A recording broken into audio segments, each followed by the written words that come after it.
Welcome class 12th. Now today's topic is motion of charged particle in magnetic field. Now we have studied that what is the force acting on a charged particle which is moving in magnetic field, and that is F is equal to Q V cross B.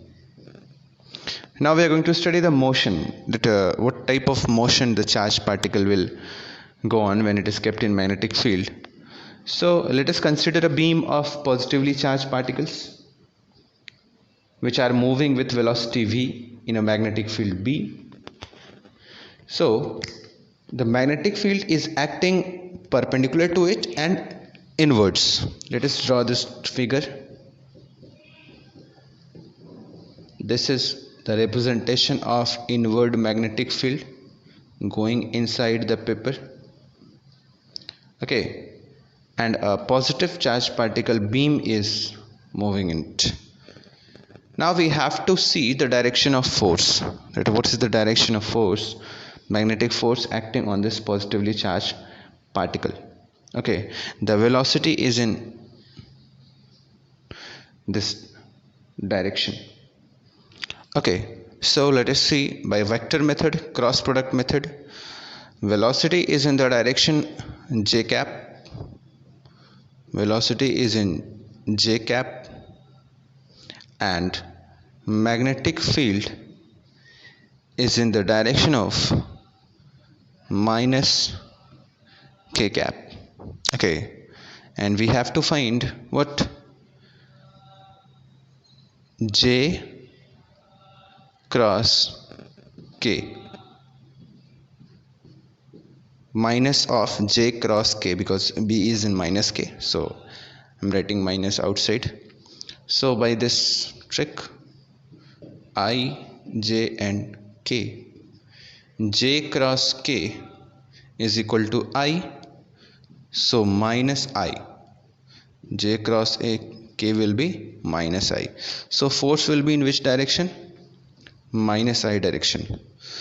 So at all points you can determine the force by this method only, by this cross product method only, and you will see that the force, magnetic force acting is towards the center or along the radius. Means the charged particle which was moving perpendicular to the magnetic field will undergo circular motion when magnetic force is applied. And this direction I have determined by cross product. In book it is given by right hand thumb rule. So if you are not getting right hand thumb rule, comment so that I can make a video for right hand thumb rule. Now we have to determine the different parameters of circular motion. So the force acting when the body performs circular motion is centripetal force, that is mv square upon r, which is equal to qvb. Why qvb?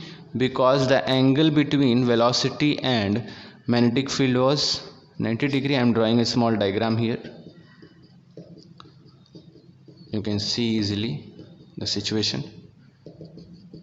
This is the case, velocity is this, magnetic field is inside. So from here you can determine the radius. The radius will be what? mv by qb. This r is known as gyro radius. Okay, or cyclotron radius, since cyclotron is not in syllabus this year. This is the formula for radius of the charged particle which is doing motion in the magnetic field. Now we can calculate the time period or frequency from this formula itself. So we can find the ratio or angular velocity here by the formula.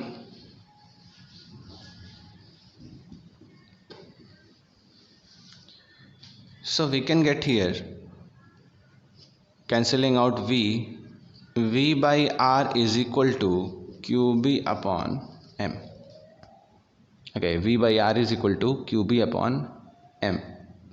Since V is equal to R omega, it implies that omega is equal to QB by M. We have calculated the angular frequency. Now we can calculate the frequency also, because omega is equal to 2 pi f is equal to QB by M. Therefore frequency is equal to QB upon 2 pi M.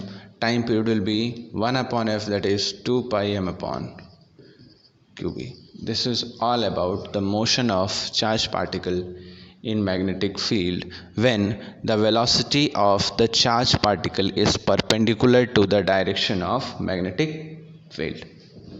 Okay, class, tomorrow we will deal with the case when velocity is having theta degree with the magnetic field. Thank you, class.